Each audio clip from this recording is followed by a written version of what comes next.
Welcome back to Murder with the Missus. I'm Darren. And I'm Amy. And today we're going to tell you about Michael and Natalie Cochran, Part 2. Don't forget to smash that like button. Check out the description for the links of all of our podcast platforms, CashApp, and Buy Me a Coffee. Like, share, subscribe, and don't forget to tell your friends. Welcome back. Yes. For Part 2. Dos. Yes. Sorry, camera's over here. Part 2. I was over here. Part 2. That's great. I have to give a special shout out to Diana. We found out that she's been binging the channel, so hey, Diana. What up? Yeah, and thank you to everybody who has subscribed. Yes. And who has contributed to our podcast. Yes. And big thank you to our sponsors, our sponsor. So this episode is brought to you by My Laundry Solutions.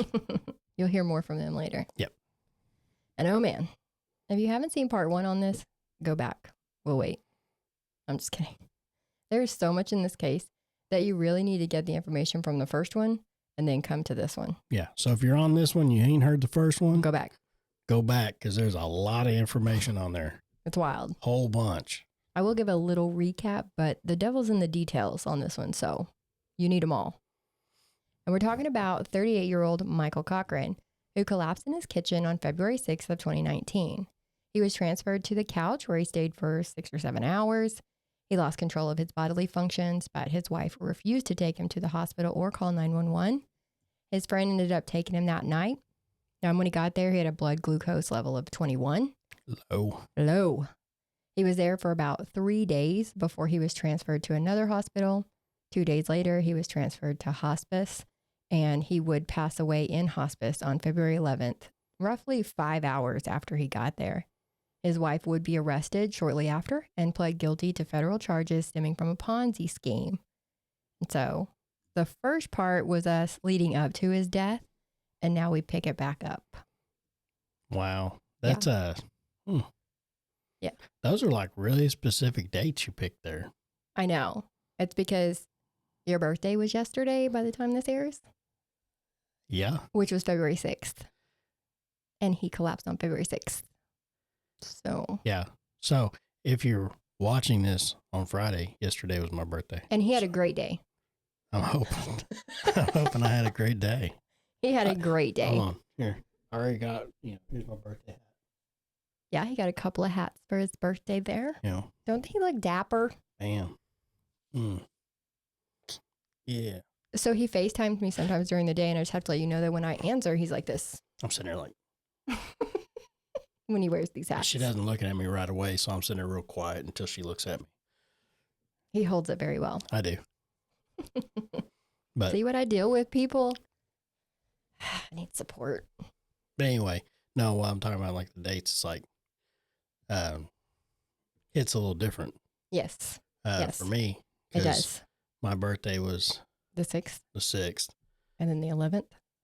It was when my dad died. Absolutely. So, but that was in 2007. Yes. So it hits a little different for me because that's like specific dates. Very specific. So anyway, all right, let's go. Yes. And it hits different for me too because as someone who's currently recovering from a blood glucose attack. Yeah. I know exactly what it can feel like when your levels are just a little low. So I can't even begin to imagine what it was like at 21. You're in a coma. He was in a coma is what happened. Oh, now after he passed, Natalie carried on. On March 14th, she emailed that Bank of America guy again, asking for wiring information because $100,000 was coming in. She also let him know that Michael had passed away. The next day, she emailed him again, saying she was having trouble logging into her account because Michael had been the one to set it all up. But she couldn't access her account because she didn't have an account. Nada. She had checks. I don't know how. Me neither. She was writing them hot checks. But because those checks were coming back and bouncing all over town, her account was flagged. Like what she had that wasn't finalized yet, they flagged it already because she's out doing the most. Her lawyers did ask him about Michael's involvement in the account because His email address was included on some of the chains that were sent back and forth between him and Natalie. CC'd in them. He was CC'd, yes. Okay. And he did say that he talked to a man one time on the phone saying that he was Michael. And that was it. Every other time he dealt directly with Natalie. So she had to know that she was, going to get caught at some point. At some point. You can't do all this without realizing that someday. But maybe she thought it was all going to work itself out. So basically, if you guys haven't watched part 1, go back and watch it because there's a whole lot of information. Basically, right now they're going through the court and everything, and they're trying to run his name through the mud. Yes. And I'm not saying that he was completely innocent. It's his level of involvement that they're trying to figure out. It's the level of involvement. Now, but I'm not saying that he's, sweet baby angel. No, there had to have been a level of, you had to know something a little bit. And we do know that around August, he started telling people, don't deal with Natalie anymore, deal with me, because he was realizing that things were not on the up and up. Now, the information given and everything too is that he was actually finding legit contracts. Right. Now, whether she was rewriting these contracts to make them out to be more is another thing. We'll get into that. And that's what I'm thinking was happening. Is that what you think? I do. Okay. Now, the cops did talk to her several times after Michael passed. In her interview in April 8th of 2019, she said that about 10 a.m., she heard a thud from the kitchen. Michael was on the floor, and a bottle of enclopaphene. Yep. Yeah. Yeah, enclopaphene citrate was on the counter. Now, that's a medication that raises testosterone levels in men. See, I told you about the testosterone. You did. In her interview on May 7th, she said Michael was doing the best he had done in his life. They sat together in the living room for about an hour. Michael got up and went into the kitchen, threw up in the sink, passed out, and hit his head on the granite countertop. Now, in this version of events, the enclopaphene was in a cabinet. So he allegedly had this cabinet. It was a secret cabinet that he kept all of his special supplements in. She was saying they were steroids from Mexico. And then on May 8th, she said that they went separate ways that morning, which lines up with them texting each other. And they know he went to Starbucks and got them both a coffee. So this one kind of made sense. She came home and he was sleeping on the couch for about 45 minutes to an hour when he got up and went into the kitchen where he collapsed. This interview is when she said that he had been using insulin as part of his weightlifting routine, injecting himself in different areas of the body, including his back. I don't understand why anybody would inject themselves, well, one with insulin, but in their back? In their back. I need to see where it's going. Like, if I'm injecting something into my body, I want to see that it's going into the right spot. You can't just like jab yourself wherever. And why would your back be your option? What's the point? Because, I don't know. That's very dangerous anyway, injecting insulin. Right. Especially when you don't need it. Yes. But this is apparently very common in bodybuilding. Well, that's dumb. I was actually talking to somebody about this case the other day, and she let me know that, yes, this is a thing. This is what they do. And she could break it all down for you. And she's not even a doctor. She just knows. That's and stupid. It's so, I don't know. She just knows things. But what do I know? I don't know. I don't know. That's ridiculous. Yes. So either way. Do it the natural way. Do it the natural way. And if you can't get there, you're not supposed to be there. Work hard. Earn it. Earn it. Yeah. But see, that's the thing. That's how it was being explained to me, is if they regulate their blood sugar with insulin, then it keeps them from gaining fat. Like it forces your body to break down certain parts that it doesn't normally do, and it helps you get it more in shape. It's just a whole thing. She's probably yelling at her screen right now, listening to this. But so we know Natalie's still working on the contracts. She is still taking on investors, and she is still taking out loans, even after Michael's death. On June 25th, an investigator from the West Virginia State Police and someone from the U.S. Attorney's Office came to Donna and Ed's door. Now, that's Michael's mom and stepdad. They let them know about the scheme that's been going on and that they think Natalie had something to do with Michael's death. Ironically, Donna and Ed were supposed to sign a contract that day with Natalie. She owed them $290,000, their entire life savings. And Natalie had told them that TSG and TMS, the two businesses that they owned, was going to pay them $9,000 a week to hit that total of $290,000. And then the profit of $1.1 million that she had promised them was going to be paid by Natalie herself for their elder care, to pay their mortgage, get new cars, lawnmowers, all kinds of things. And we have talked about a lot of things that came out in these investigations. As we mentioned earlier, the defense is blaming Michael for everything. Her lawyer said, don't you think a reasonable person would question where they got the property unless they knew where it came from? So here they are blaming Michael. But here we are after his death with Natalie still promising people millions of dollars. So it's really not making any sense. So it really threw Donna and Ed for a loop because they didn't know that all this was going on, and they're still getting shit from Natalie saying like, do you want to invest in this? And they're like, we have no more money. You've taken all of our money. It's over. It's just really sad. So the defense was pushing that really hard, that Michael knew. Michael was working on contracts all the time. Michael was spending money. They brought up checks that Michael had signed to pay workers who were remodeling one of the houses that they'd bought. He was on the bank accounts. But if he thought it was a legitimate business, then wouldn't he think he was spending the profits from that business? Yeah. Not necessarily that he's spending investor funds or that there is no actual profit from the business. It just points that he thinks it was a legitimate business. And the investigators for the federal crimes say that the investigation led them to believe that Michael thought this was legit. Like, even the guy on the stand is like, everything I've seen shows that Natalie's doing all the dirty. Yeah, I mean, it sounded like he thought it was legit. That's what I'm getting out of it. And Natalie didn't speak at the state trial. She did at federal. So there's some information to get from there. They talk about Michael taking steroids and acting differently starting in about 2017 into 2018. She says he stopped taking his anti-seizure meds. But remember, Michael had told everybody that Natalie sets his pills and stuff up for him. She handled all of that. So why not go ahead and slip them in there when you're doing his supplements every morning? Like, make him take them. It's not like he's going to sit there. If he's taking handfuls at a time, he's not going to pay attention to each individual pill that he's taking. Her statement in federal trial was that Michael's steroid use made him physically and mentally abusive, that he was loving one minute and taking a sledgehammer to the furniture the next, that he had cut Natalie off from Natalie and the kids off from friends and family. So he's controlling. What? Sound like she had plenty of access to family and friends. That's true. You know, to get that money.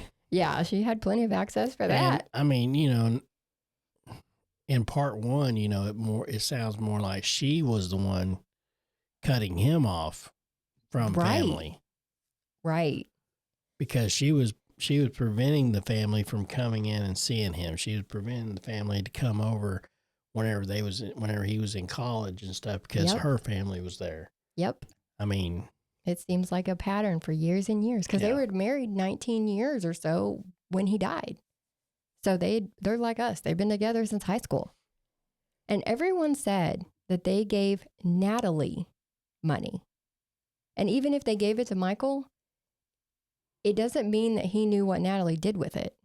You know what I mean? Yeah. Like if they gave him $50,000, he would have gave it to her to put in the bank, or he would have put it in the bank. And then he would have thought that it was going for contracts or bids or whatever they were doing. And even ironically, all the irony in here too. Now she is estranged from her family. Only her parents, her sister, and the kids are who talk to her right now. Everyone else in her family is completely done with her. Her brother even testified against her in the federal case because he was a victim of what she did. Yeah. Yeah. But her lawyer there was like, what did Natalie really get out of this? She went out to dinner with her family a bunch. I think they took one vacation. She had a modest amount of jewelry. A pair of $14,000 earrings is modest. But Natalie said those earrings were an apology for Michael after he tried to run her over with his truck. That's a car. That is a car. I mean, she's walking around with it on her That's ears. a decent, nice car. I mean, for $14,000. I bet Donna would like some $14,000 earrings. Yeah. Her defense also pushed a lot that Michael was just a ticking time bomb of health issues. That in his 2 visits to the hospital in October and November, he had a lot. He had all that stuff going on. But on the flip side of that, no one testified that they had ever seen him actually have a seizure. That was only Natalie. Prosecution would ask if they ever saw Michael had a seizure when people were on the stand, and they're like, no. And they're like, well, then how'd you know Michael had seizures? And they're like, oh, because Natalie said that he did. So is she making up his health problems? Yeah. Right? And now they're like, oh, well, he was so sick. He was knocking on death's door the whole time. Everybody else is like, he was healthy. Yeah. But I mean, she was sick, and then all of a sudden now he's the one sick, remember? And yeah. Exactly. And then, like we mentioned in the first part, outside of his son. That's what I was saying. She was going to the doctor and saying that she had all these symptoms to get all this meds that he was allergic to. That he's allergic to. And then giving it to him, come find out she wasn't even sick. That's the thing, too. They never asked anybody when they were on the stand how Natalie was acting that day. Yeah. While Michael was sick. Remember, Natalie had been to the doctor the last 2 days in a row saying she had the flu. She was throwing up. She had 103 fever. And the doctor's like, you're fine. Yeah. But nobody ever, if I was the prosecution, I would have been like, how was Natalie that day? Did she seem sick? Was she throwing up? Did anybody else get the flu from being around her? Because I guarantee you she was not sick. And, who... I don't know. I mean, maybe it is a thing, but I mean, how many people ask for specifically, I want meds that you inject? Right. Well, she is a pharmacist, and she would do training on how to inject yourself, like for diabetics and stuff. She was literally trained in that, and she would train other people to do it. So she's like, I want something that's going to work quick.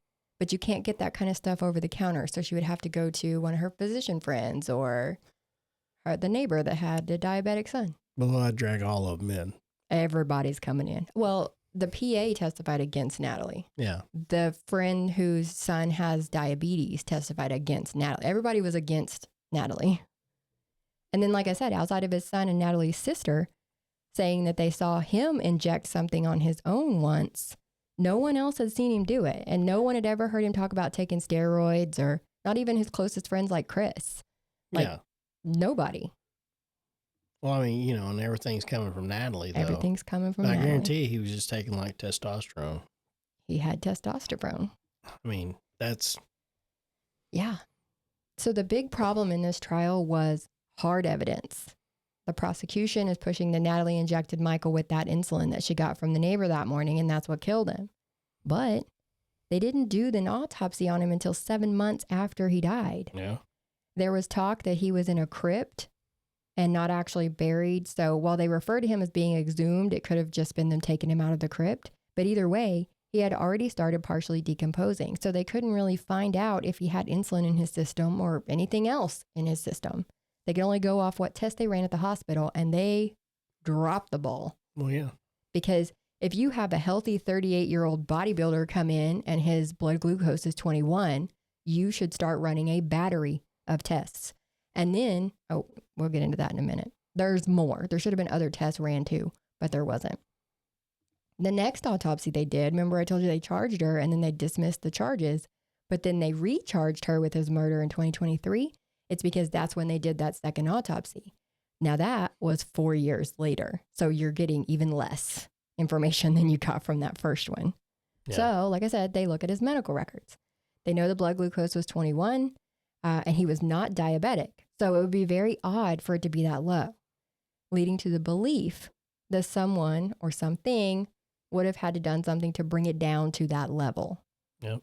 Other things can cause that. So an endocrinologist testified that he did not have end-stage liver or kidney failure. He was not suffering from malnourishment. He did not have adrenal gland issues. Like, she went through a whole list of things that could have caused the low blood glucose levels, but they were all ruled out. So there should have been, like I said, further testing to see why. Now, he also had benzodiazepine in his urine, so benzos, and he is allergic to benzos. And that's Xanax. That is Xanax. What did she pick up on the 4th from the pharmacy? I'm at the pharmacy. You need me to get you anything? She was picking up her Xanax. So if he's allergic to it, why is it in his system? Well, I mean, didn't there was another one that he was allergic to? Yes, the promethazine. Yeah. Promethazine. Listen, I'm going to butcher all these, so welcome.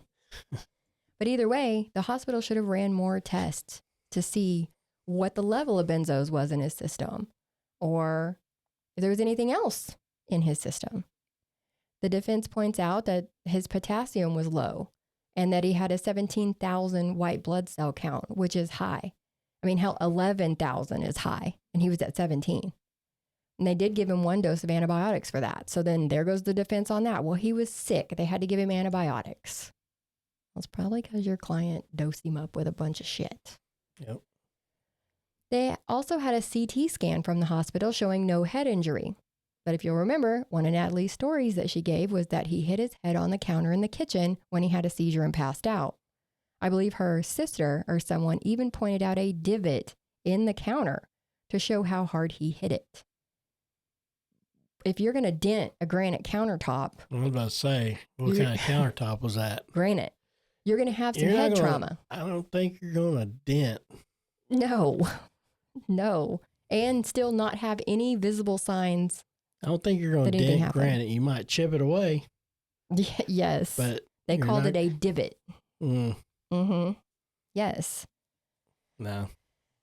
Now, the insulin that Natalie had borrowed from the neighbor was Humalog, which is a fast-acting insulin. So it takes effect about 15 minutes after it is injected, and then it's out of your system in about 4 to 6 hours or so. Everybody's different, so depending on how much you give yourself, et cetera, but it should be gone no more than 6 hours. Mm-hmm. Since he got to the hospital around 8 hours after he collapsed, why would his glucose level still be so low? So if she did inject him, wouldn't it have been out of their system by then? Well, I mean, she had 8 hours. Yeah. With people everywhere, though. Well, yeah, but I mean, there wasn't people there the whole time. Not the entire time. Yeah. But there towards the end, yes, there was people there the whole time. At the end. It is implied that she injected him more than once. Yeah. Over that time frame, possibly even on the way to the hospital. Because remember, Chris put him in the truck and was like, let's go. And he drove and she was in the back with Michael. Now, okay. Defense points out that the next day, his blood glucose dipped once again, indicating that this was an internal problem with his body. It's also implied that Natalie let no one else come to the hospital and see him at that time. Remember, she said only one person was allowed to be with him, and that person was her. Dr. Uribe, the person that did the second autopsy, said these are all red flags, and that there's a big difference between insulin that you produce naturally and what is introduced into your system. Belief is that he had been injected with insulin, so she changed the cause of death to homicide. Did the cops find the insulin bottle? They did. Now, Good. remember, because they didn't even come look at her house. So he died in February. Yeah. And they didn't even come and do a search warrant on her house until June. And she still had it. So they're like, duh, why you still got it here? Anyways, they ended up with 3 vials of medicine, actually. So they had the Humalog, which was the insulin. They had a female fertility drug. And they had the vial that came from his parents' house. Natalie had brought it to them for some reason, and they kept it. And that bottle was labeled enclopamine citrate. Remember? In one version of her story, it was on the counter when Michael collapsed. And then in another version of her story, that medicine was in the cabinet. Yeah. So depending on which story you follow, you know that it was there at the house. So I don't know why she took it to his parents. But when they tested what was in the bottle, it was not enclopamine citrate. It was glycerol and letrozole, which I Googled letrozole. It says that it's used to treat breast cancer. Why is that in the bottle? For the testosterone. Yeah.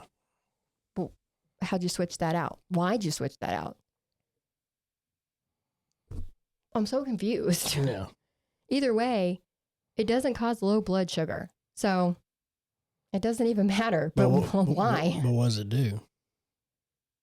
What does which one do? The one that was in it or what was supposed to be in it? The one that was in it.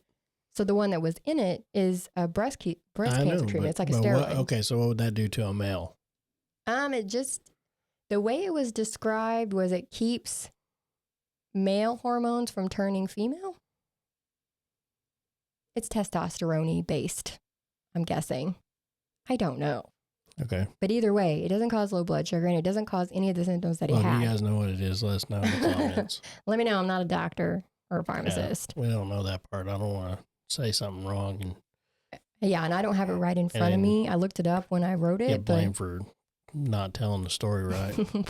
We're giving false information. I just forgot what it said. It's something about the hormones or it's like a steroidy. I don't know. I got you.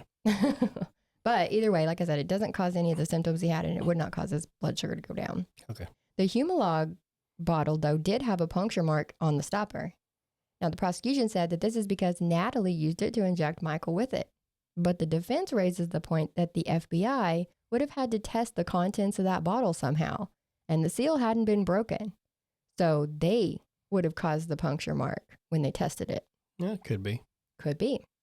So then the question becomes, how could she inject him without knowing it? That's what the defense runs around. Well, you would know if somebody injected you. And if it takes 15 minutes to work, he would have had time to call for help if she randomly stuck him with a needle. You know what I mean? Plus, them balls comes in with, them things are, I don't know how, they're all different sizes, but they have so many ounces, fluid ounces or whatever, however they measure them. Right. And,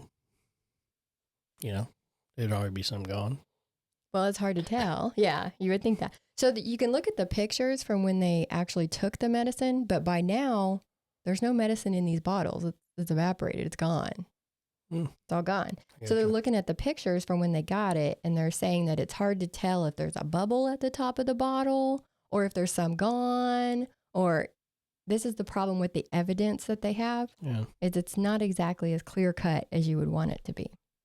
But in my thinking, if she told him that she was picking up meds for him at the doctor that morning, and she also had that PA Stephanie call her in a prescription for injectable corticosteroids a couple of days before this, would it be out of the realm of possibility that she told him she was giving him a shot at the steroid and that he believed her? You know what I mean? Oh, I believe it. She'd be like, oh, the doctor said to give you this shot, but it wasn't that steroid. It was that insulin. I'd 100% believe that. So he couldn't call for help in the 15 minutes he had before it took effect because he didn't know anything was wrong. Yeah. Till it was too late. Now, that bottle of the corticosteroid that Stephanie called in for her, there was no puncture mark on it, so it had not been used. Then why'd you get it? Yep. Mm-hmm. Now, Natalie had also told different stories about that insulin.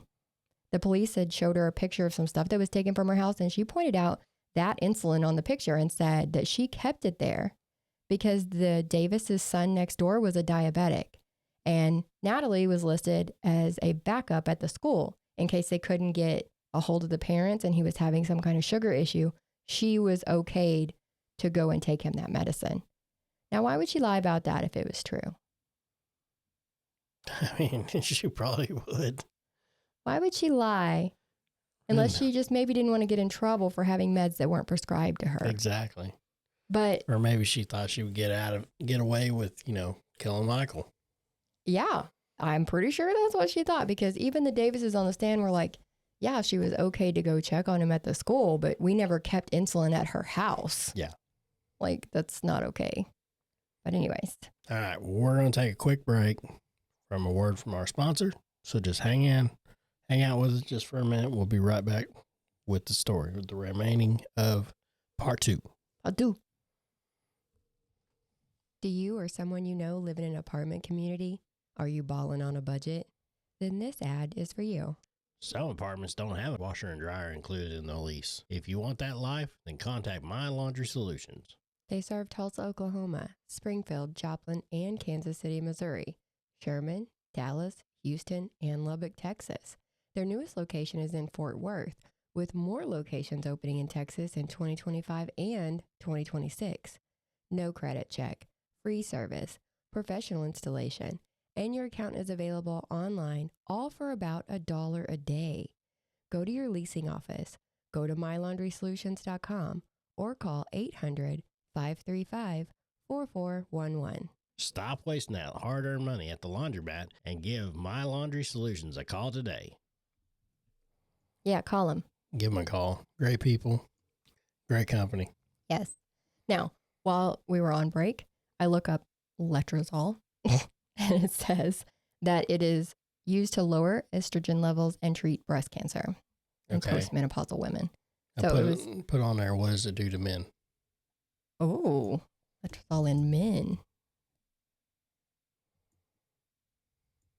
Please hold. We're getting there. Hang on. It says it can be administered to morbidly obese men to improve testosterone levels. Okay. He was not morbidly obese, though. He was a bodybuilder. All right. So there you go. So, anyways, we've solved that mystery of what that is. Let me know if you want me to Google anything else for you guys.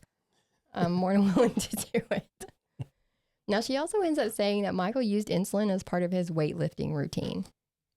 Remember? Yep. Defense brings up that Mr. Universe actually died because of using insulin in this way. That's such a dumb way. But if that's the case, why didn't she tell the hospital staff that he could have injected himself with insulin? I mean, she's a pharmacist. She knows his blood glucose level is at 21. If she knows that he had insulin and took it himself, why not tell them? Why not tell the cops? Why not tell anybody? She told nobody. Of course, you'd also think that someone would call 911 if your husband had all those health problems and then he suddenly threw up, had a seizure, hit his head on the counter so hard he put a dent in it, and then was unconscious. But that's just me. She said she didn't want him to get mad, though. Yeah. And I love you, but if you're unconscious, it's now my call. You don't want to go to the hospital? Well, then stop me from taking you then. Wake up. You can't because you're unconscious. And we can fight about it later when you live through it. How about that? But no. Anyways, there's a lot of questions for her side. Like, if she was trying to kill him, why'd she let all those people in the house? Why did she borrow the murder weapon from the neighbor? Witnesses. Exactly. Good Lord. And then they was like, why did she borrow the murder weapon from the neighbor? That'd be like going to the neighbor and be like, can I borrow your gun? And then you shoot somebody. And they're like, no, that's not how that works. Why didn't she have him cremated so that there would be no possible way to detect something in his system? That's just because she's dumb. Yes. And like we said, she probably let all those people in the house to show that she was actively caring for him. Hey, look, I'm taking his vitals all the time, except I don't have a thermometer, but I have a pulse ox meter. Explain that. And they were mostly at normal levels. And maybe she didn't call 911 or get him to the hospital because she knew she needed 4 to 6 hours for the insulin to get out of his system. But that would only work if she didn't go back and inject him again. And there are two things that were problematic in this whole case. The cancer diagnosis only came from Natalie. There was no documentation provided showing that she had been diagnosed with it. She never had chemo. She never had radiation. Her family doctor did say that she suspected she might have it because of some symptoms she was experiencing, but they never tested for it. She could have just showed medical records. Exactly. If you have it, if you were diagnosed with a stage 3 cancer and you're that sick and you're being treated for it. So she's like a hypochondriac. Except when it comes to her husband. Yeah. She could care less about him, but she was at the doctor at the drop of a hat. Yeah. Yeah. So she had This is kind of like a, well, never mind, like a Gypsy Rose type thing. Where the mom was like, oh, no, she's this, she's that. She's got all these sicknesses, yeah. Everything. And these doctors are just giving her the meds, giving her this, giving her that. I mean. Munchausen. Yeah. Yes. Munchausen by proxy. Even the judge in the federal case said that she faked a cancer diagnosis to help her scheme. And people would want to meet. Like I said, she would want to meet and be like, why aren't we getting a return on our investment? And she'd be like, oh, the radiation made me tired. The chemo made me sick. Remember, we talked about that before. So while they push that the prosecution can't prove she didn't have it, she can't prove that she did. And like I said, if she had stage 3 cancer and was never treated for it, I doubt she'd be sitting there in the court looking so healthy 5 years later. And there's also the contracts. The investigator in the federal case testified that there were no contracts awarded to either of the businesses, federal or state contracts. All the money that came in and was presented as profit was actually those investors' funds. There were no millions of dollars coming in from the government ever. She faked paperwork, like you said, making those contracts, faking that she put in a bid. Mm-hmm. Yeah, she faked it all. She faked emails. Well, yeah, no, I mean, I already knew she was faking all that stuff. Yes, but they proved it. They were like, this is all fake. Good.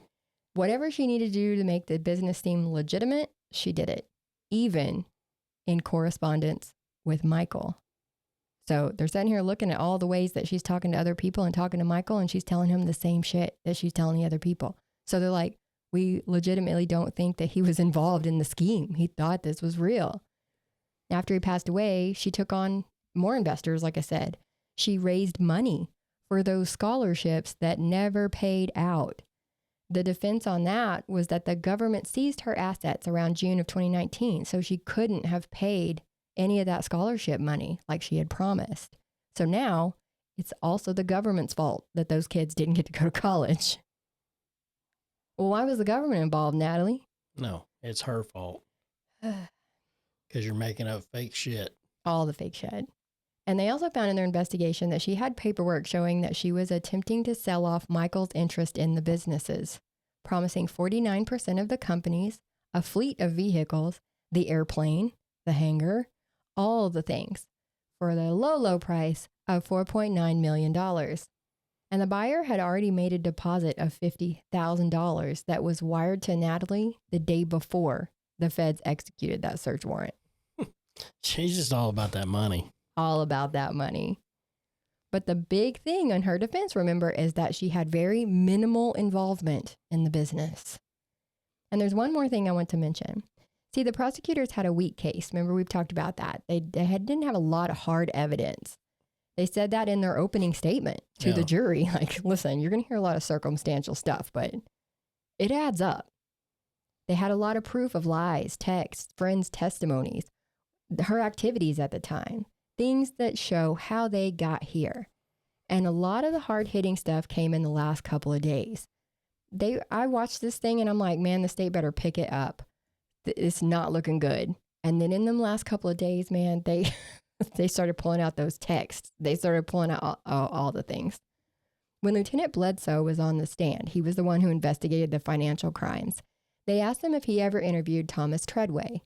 He said he would have loved to, but he never got to. Thomas refused to talk to them. So they put Thomas on the stand. He did graphics design for the Cochrans for their business and for some of the contracts. His wife also did some notary work for them. And there had been some talk about Michael being a little confused before he passed away. Remember, we said that the defense was saying he had an altered mental state. So what they were saying was that he was not able to find his truck in a parking lot when he allegedly didn't even drive to that store. So he had rode with somebody else. Thomas talks about Michael wanting Panera for lunch really bad one day, but when they were inside, he suddenly remembered that he hated Panera with an unbridled passion. He pointed out that Thomas was wearing a hat once, like that was out of the norm, but Thomas said he always wore a hat. So there's little things like that where they were saying his mind wasn't functioning right. The prosecution pulled out what they called a fraudulent document on Bank of America letterhead. They don't go into what is on the document, but they infer that someone with graphic design knowledge would have had to make this letterhead, right? Oh, hell. I could go and print something out right now. Yeah, they were stretching on that one. I was like, I mean, anybody can do that. Yeah. You got a color printer? Done. Good night. Done. But they did ask him why he didn't want to talk to the feds. And he said that he Googled the agents that wanted to talk to him, and he saw an article from the Charleston Gazette saying that those particular people were involved in witness tampering. So he didn't want anything to do with them. They were like, oh, okay, so you get all your information from the Charleston Gazette? And people giggled, and he was like, no. But here's why they really wanted to talk to Thomas. Natalie had sent someone a text the day that Michael collapsed saying Thomas thinks he's getting worse. So he was there that day. Thomas texted Natalie that she needed to make a timeline. So when you do go get a lawyer, you'll be ahead of the game. Why would you need a lawyer? Exactly. And in another text, you were checking his vitals and blood sugar after I came in. They weren't elevated. So they were pointing this out like he was coaching her. Like, this is what you need to say. This is how you need to say it happened. And then after Michael died, Natalie texted him to see if he could crack into Michael's phone. So maybe he was on the bad end of the deal. You know what I mean? Maybe he was helping out with the scheme or something. Know what I mean? Yeah. Another thing to mention is that somehow, while he was unconscious, Michael's phone texted someone at 1:39 p.m. saying he would be available that weekend in what they believe was a firearms deal. Now that raised two questions. The obvious, how could he send that text? Because she was texting people at noon that he was passed out on the kitchen floor. Yeah. So he couldn't have sent that text. But also, he was involved in the firearms deals. So then they're like, oh, well, if there were no real contracts, how could he not notice? To fulfill a contract for guns, you would have to get a large quantity of guns, right? You would think that he would notice that they didn't have a bunch of guns in the garage. So there's still the question of how much of the business he was aware of. Maybe they were using it, the don't ask, don't tell policy. Maybe she handled.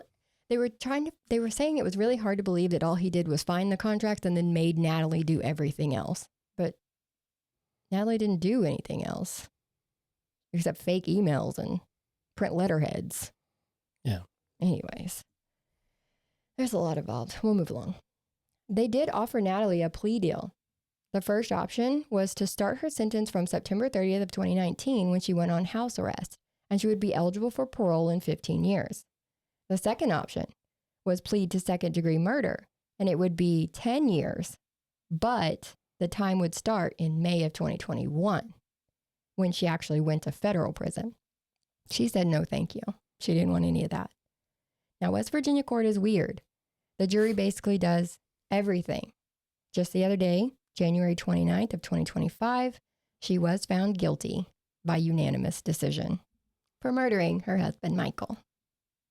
We found her guilty like in second paragraph of her first one. Yeah. And then they start the mercy phase.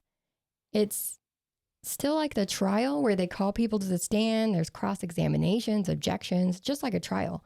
But they can talk about more things that they couldn't in the actual trial. And this was to determine if she would get mercy and be eligible for parole in 15 years, or if she would just get life.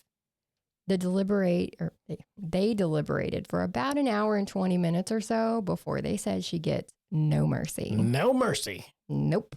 No None. mercy. Not for her. In closing, the prosecution said something that made sense, but also offended Natalie based on her facial expressions. I was watching her face closely. They said that there was a phrase that they had been throwing around on the prosecution's team, that Natalie Cochran involves everyone, but includes no one, which is 100% accurate. And most people are on the same page as the jury, but some do say that Michael knew more than he let on. Sorry. As we mentioned, her kids are standing by her. Her parents are standing by her, and her sister Penny. But everyone else that was in her life has washed their hands of her. They didn't even let her parents be listed as victims in the federal case for the Ponzi scheme. So if she was ever to start paying people back, they wouldn't be a part of it. And the kids don't talk to Michael's parents. Natalie relinquished her rights to her parents for the kids, so they took over and moved in with Natalie and the kids when this first started. Nicole stopped responding to texts to Donna and Ed in June of 2019. And Mac last responded to a text from Donna and Ed in August saying, "Don't text me anymore. I'm going to block you. You never loved us. We know that now." And nobody knows where that came from, but it's sad. Very sad. Well, that family is tore apart. Yeah, everybody is torn apart. Yep. Like a lot of people were like, we didn't even go to the trial because we didn't know what side to sit on, because we don't want to hurt the people that are defending her, but we also do not support that she's innocent. You know what I mean? Like, it's like, what do we do?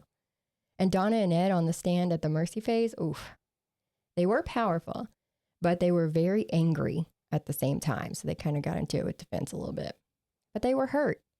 And that's where I have a problem with them being able to cross-examine people in this phase. Like after Ed talked and said his piece, the defense was like, isn't it true that you and Michael didn't get along for years? It's like, why? Which I guess would be something you might want to keep in mind. But even if it's true, what does it matter? He had been in Michael's life since he was 8. He loved him. If they had times where they couldn't, get along or they butted heads, okay. Does that mean either of them deserve to die? Or, I mean, I don't understand what that proves. What does that do? Are they discrediting that person? They're like, oh, you didn't even know him. Y'all didn't even talk. Get out of my face. Yeah. And does that in any way change the fact that Natalie is on trial for murder? No. There's another part that bothered me where Nicole said Michael was always working on contracts. When he started going to the hospital at the end of 2018, he started having headaches, dizziness. He was agitated all the time. He sounds stressed, like someone who just found out things weren't what they seemed to be. Or on the other side of the coin, stressed because it's all coming out now, if he was involved. But Mac testified about who wore the pants in the family, and that he was chilling in bed one time with Natalie and Michael one night, and Natalie was reading a book and Michael was looking for contracts. He said he helped Michael find a contract for 50 cals. And that made me remember that from that text chain toward the end there, Natalie had texted him about a 50 cal contract that was going to make him $134 million. Now, maybe they were two different contracts, but that did stick out to me. Yeah. Mm-hmm. Well, Michael already said that he found the contracts. Right. That was his main, that was his main job. His main job in the company, yes. And that was never in dispute. It's just after that, what? Then what? Yeah.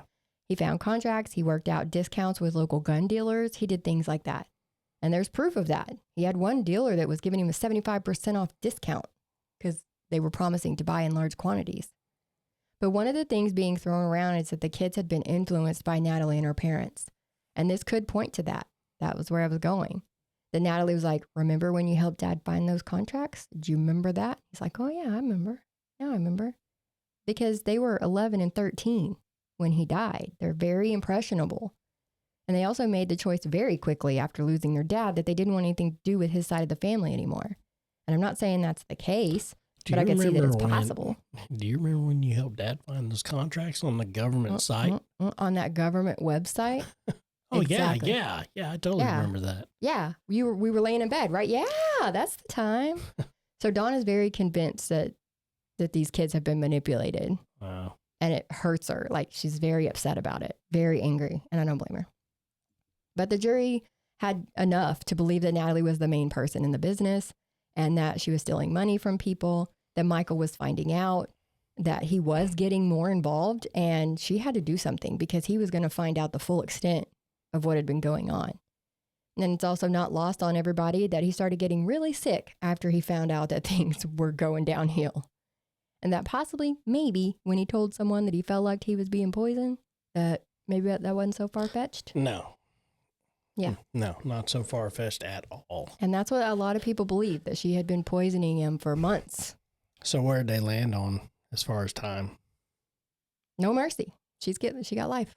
She got life, okay. Yeah, no mercy. That means she does not get eligibility for parole. So she got life, plus she got whatever she got before, right? She's currently serving 11 years and 3 months, I believe it is, in federal. And then she'll go to state, which maybe. I wouldn't see them taking her out of federal and putting her in state to do her time and then taking her back to federal. But you never know how things work. West Virginia's weird. Either way, she gone. She gone. Yes, and she was not a happy camper about that. And that's where we're at on this one. Yep, that just ended literally a couple days ago. Yep. And if you like the content that we do and you want to support the channel, we do have CashApp. You have to use the email address, dna.truecrime@gmail.com. We also have the Buy Me a Coffee. I love that. And, it's buymeacoffee.com/MWTM. Yep. Links are in the descriptions. Don't forget to like, share, subscribe, hit the notification bell, tell your friends. You want to know when these new episodes drop, right? Yeah.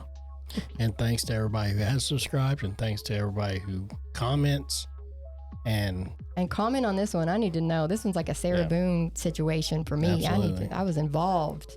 Yep. But yeah, keep them coming. Yep. And if you guys have a case that you guys want us to look into, email us. Email us. Message us. Yep. We will be happy to do it. Till next time. Bye.